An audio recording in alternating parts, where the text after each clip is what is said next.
పాడు చేయకు. దయచేసి వ్యర్థమైన ప్రశ్నలతో నా సంతోషాన్ని పాడు చేయకు. ప్రేమతో నూనె బుడ్డి విషయం మాట్లాడాను, కానీ నా మాటలతో నేను బాధ పెడితే నన్ను క్షమించు. ఇదిగో సప్తవర్ణ, ఇలా రా. వందన ఎలా ఉచిత సలహాలు ఇస్తుందో కాస్త విను. నాకైతే ఈ మాటలు వినే ఓపిక లేదు. ఆకర్షణ, దొరక ఈ వందన చేతికి దొరికావు. అయినా ఆమె మాటలు ఈ చెవితో ఆ చెవితో వదిలారు. ఆమె మాటలు పట్టించుకోవద్దు. ఇదిగో సప్తవర్ణ, నీ బట్టలు నీ తిరిగి 7 రంగులు భలే బాగున్నాయిలే, కానీ వందన ఇచ్చిన సలహా అంత తేలిక తీసుకోలేడు. మొత్తానికి వందనాలు బలపరుస్తూ బాగానే మాట్లాడుతున్నావుగా, కానీ మా అభిప్రాయాన్ని మాత్రం మార్చలేదు. నీకు జ్ఞానవంతులు. ఇదిగో సప్తవర్ణ, మీ గుండెలు గట్టి గుండెలు అనుకుంటున్నారు, కానీ నిజానికి కఠినమైన గుండెలు. మీ ఆలోచనలో లోపం ఉంది అని తెలిసి కూడా మార్చుకోవడానికి ఇష్టపడని మూర్ఖులు. మీ పొరపాట్లని పొరపాటు అని ఒప్పుకోని సున్నిత పనులు మీరు. అవును, నీవు చెప్పినట్టే మేమంతా కలిసినా మీ మనసును మార్చలేము. ఎందుకంటే మా మాటలు ఎట్టి పరిస్థితుల్లో వినకూడదని ముందుగానే తీర్మానించుకొని వచ్చారు కదా. స్నేహితులారా, ఏమిటిది? మన పెళ్లి కుమారులు ఎదుర్కోవడానికి వచ్చాం. ఈ వాదోపవాదం ఏమిటి? ఎన్నాళ్ళకో మనం ఇలా కలుసుకున్నాం. ఒక లోపాలు కరెంచకుండా అంతా ఒకటిగా సర్దుకుపోదాం. ఆయన డివిడీలు ఉన్నాయా లేదా అన్నది ముఖ్యమైన విషయమే, కానీ నూనెబుడ్డీలు తీసుకువెళ్తున్నామా అన్నది అంత ముఖ్యమేం కాదు. నేను ఇలా మాట్లాడి ఎవరి మనసు నొప్పించలేదు కదా. లేండి పాటలు పాడుతూ నాట్యం చేద్దాం.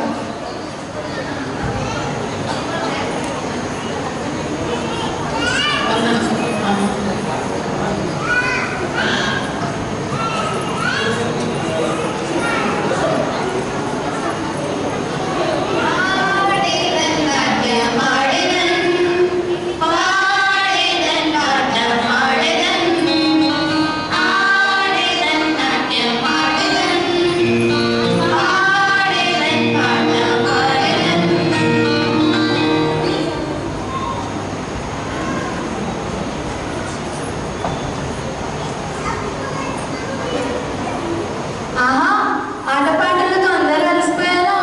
పెళ్లి కుమార్ రాకముందే ఇలా అలసిపోతే ఆయన వచ్చాక ఏం సంతోషించగలం? అందుకే కొంచెం ఆత్మీయ జ్ఞానం ఉపయోగించాలని చెప్తుంటాను.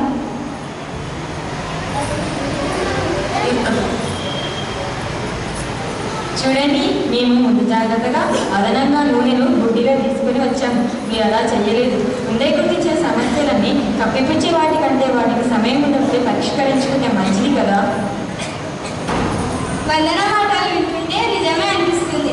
అయితే సప్తవర్ణ, మధుభాషిని, ఆకర్షణ మాటలు వింటుంటే అదనంగా నూనె తీసుకొని వెళ్ళడం వ్యర్థమేమో అనిపిస్తుంది. అబ్బా, నాకేమీ అర్థం కావడం లేదు. 2 ఆలోచనల మధ్య సతమతం అవుతున్నాను.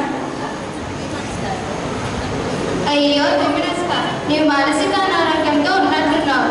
నీ కోసం నేను ప్రార్థన చేస్తాను. దయచేసి ఒక మంచి నిర్ణయం త్వరగా తీసుకో.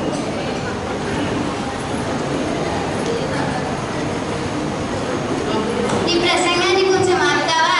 కనపడే దేవునికి ఎంత ప్రార్థిస్తే లాభం? మన కళ్ళ ముందు కనిపించే మనుషుల సాయం కొడితే ఒకరు కాకపోతే మరొకరు సాయం చేశారు అనే నమ్మకం మీలో లేకపోవడం వలన కనపడే మనుషులను విడిచిపెట్టి దేవునికి ప్రార్థిస్తున్నారు.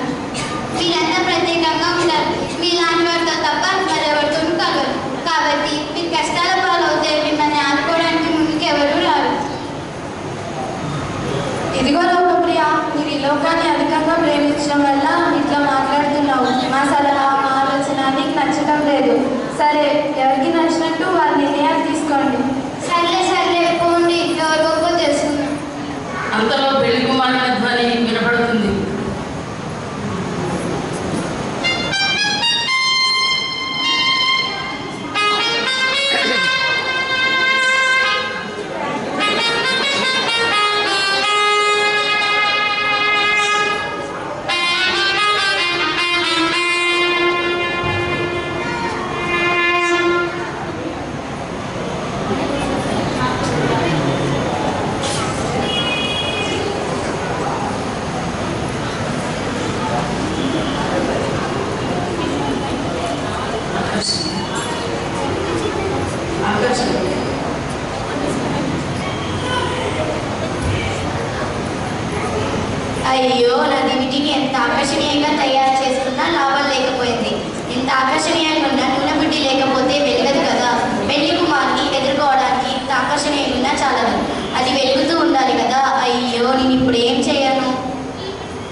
ఒకరి లోపాలు కరించకుండా అంతా ఒకటే సర్దుకుపోదామని మధురమైన మాటలు పలికాను.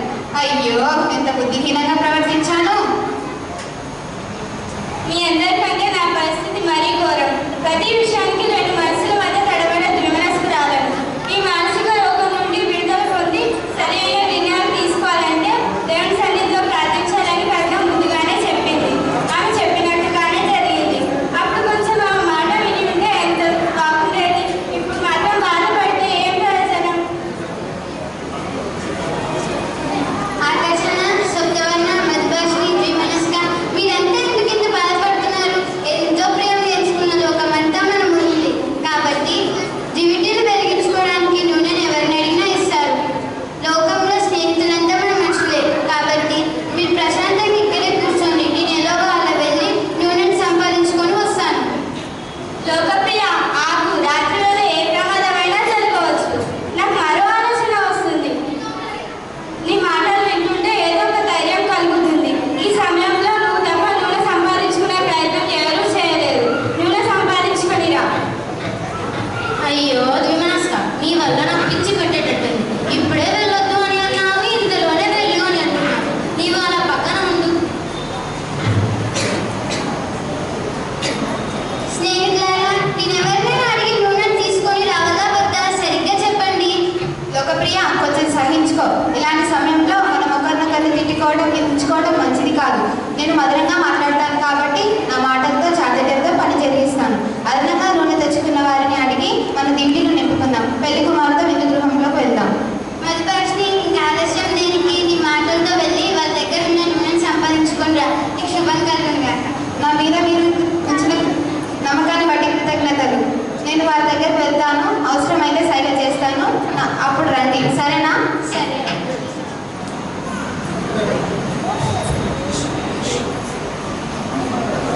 ప్రియమైన స్నేహితులారా, మీతో కొంచెం మాట్లాడాలి. ఏం పర్వాలేదు, లోనికి రా మధుభాషిణి. మీరంతా సిద్ధపడ్డారా? దివిటీలను వెలిగించుకొని సిద్ధంగా ఉండండి. ఏం సిద్ధపడడమో, మా దివిటీలో నూనె అయిపోయినందువలన అన్నీ ఆరిపోయాయి. మీరు చెప్పిన మాటలు వినలేదు.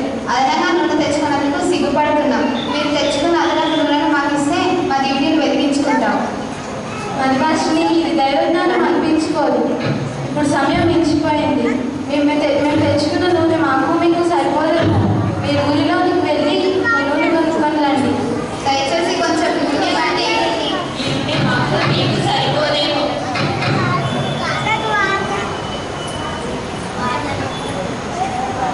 సప్తవర్ణ, ఆకర్షణ, వీళ్ళని ఎంతసేపు అని బ్రతిమాడతారు? రండి, మనమంతా వెళ్ళి దైవజ్ఞాని కళాశాలలో నూనె కొనుక్కొని వద్దాం. రండి. ఇలా 5 మంది కన్యకలు నూనె కొనుక్కోవడానికి వెళ్ళారు. నూనె కొనుక్కొని వచ్చేసరికి పెళ్లి కుమారుడు మేళతాళాల్లో వచ్చాడు. ఆయన ఎదుర్కొని 5 మంది బుద్ధిగల కన్యకలు సంతోషంగా విందు గృహంలోనికి వెళ్ళిపోయారు. అంతలో బుద్ధిలేని కన్యకలు వచ్చి కంగారు పడుతూ అక్కడ ఇక్కడ చూసి ఆశ్చర్యపడుతూ టక్ టక్ అని తలుపు కొడుతున్నారు.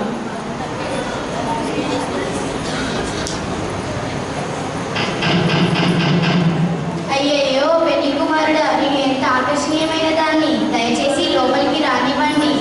అమ్మా, నీవెవరివో నాకు తెలియదు. లౌకికమైన బాహ్య ఆకర్షణమైన శరీర సంబంధంతో పని లేదు. నీకు తలుపు తెరవబడదు. వెళ్ళిపో.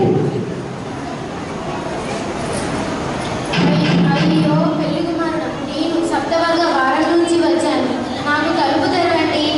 అమ్మా, నీ రంగుల లోకానికి కానీ నీకు కానీ ఇక్కడ చోటు లేదు. అసలు నువ్వెవరివో నాకు తెలియదు. వెళ్ళిపో. లోపలికి వచ్చే అవకాశం లేదు.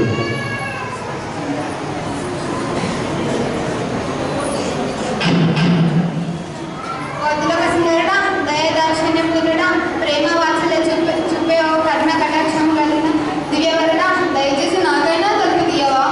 అమ్మా, నీ మాటలు చాలా మధురంగా ఉన్నాయి. కానీ నువ్వెవరివో నాకు తెలియదు. హిందూ గృహంలో చోటు లేదు. అయ్యా పెళ్లి కుమారుడా, నాకు ఈ సమయంలో లోపలికి రావాలనిపిస్తుంది. నా మనసు మారిపోకముందే తలుపు తీయవా? అమ్మా, నీవు దిమనస్సురాలుగా ఉన్నావు. లోపలికి రావాలని బయటికి పోవాలని ఉందని అంటున్నావు. ఇలాంటి విమర్శలకు నా విందు గృహంలో స్థలం లేదు. వెళ్ళిపో.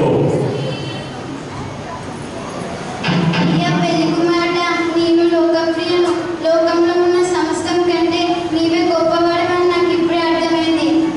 ఇకనైనా లోకంలో కాక నిన్నే నమ్ముకుంటాను. నాకైనా తలుపు తీయవా? ఆ విందు గృహంలోనికి నన్ను ప్రవేశింపజేయ్యా. నీ పేరు లోకప్రియ అంటున్నావు. నీవెవరివో నాకు తెలియదు. వెళ్ళు. ఈ లోకాన్ని ప్రేమిస్తూ ఈ లోకంలోనే నశించిపో.